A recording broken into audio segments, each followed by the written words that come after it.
لیکدان جبورaya گشتی ام سرهلدانا دوازده آدار یا نوزدمین ببیرتینن که چروسکاوی جقامش رو دست پیکر و گیشت کوبان افرین و نکتاخن حلب و شامه رژیم عباس چند چتین آلیگیری یا نیا فتوه جدیر زوره کره کرن و آنین قامشلو و ایریشی آلیگیرن یا نیا جهاد کرن کوچکین زندی و دروشمهین کرک بکارانین درباره گلی کرده کود انجام ده گلک قربانی شهید بون و به هزاران بریندار و گرتی هاتن بنچاف کرن آرمانجا او بیارا آمده کری او بو کوفتنه و گلاجی تیخد نافرا گلی سوریه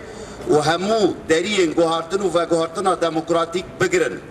دا کو دوزا کردی لگوری پیمان نافنتوی ده چارچوفای ولاتا کی یک گرتی و آرام ده چارسر نکن رژیم سوریه و هنک کسایتین قاشو اپوزیسیون دبینن بر پرسیارنش بر انجام وی بویره و اموان ود خوینن که سیاستین خوی کریت و شوفینیست بگهرن و بر و گوهارتنا سوریه که دموکراتیک بمشن سرفرازی بو پاکروانان سرکفتن بو برخودانا گلان بارتيين سياسي لطاقن شيخ مقصود وأشرفية لحلب الأحزاب السياسية في حيي الشيخ مقصود والأشرفية في حلب نستذكر الذكرى السنوية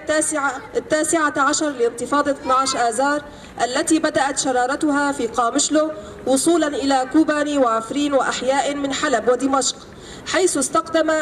النظام البعثي سلة من مشجعي نادي الفتوة القادم من دير الزور للهجوم على جمهور نادي الجهاد المحلي مستخدمين فيها الرصاص الحي وأطلاق شعارات مهينة بحق الشعب الكردي مما خلف الكثير من الشهداء والجرحى وآلاف المعتقلين. إن الهدف من اختلاق ذلك الحدث هو خلق فتنة بين مكونات الشعب السوري وإغلاق النوافذ أمام التحول والتغيير الديمقراطي وحل القضية الكردية وفقا للعهود والمواثيق الدولية ضمن إطار وحدة البلاد وسلامة ترابها. إن انتفاضة 12 آذار حملت الكثير من المعاني والدلالات النهضوية التحررية وشكلت مرتكزا أساسيا من مرتكزات الحراك الشعبي السوري والذي يدخل عامه الثالث عشر والتي واجهها النظام بيد من نار وحديد وما زال استبداده مستمرا. إن النظام السوري والبعض من الشخصيات التي تسمي نفسها بالمعارضة مسؤولين عن ما آلت إليه البلاد وعليهم تغيير سياستهم الاستبدادية والشوفينية والمركزية المعادية.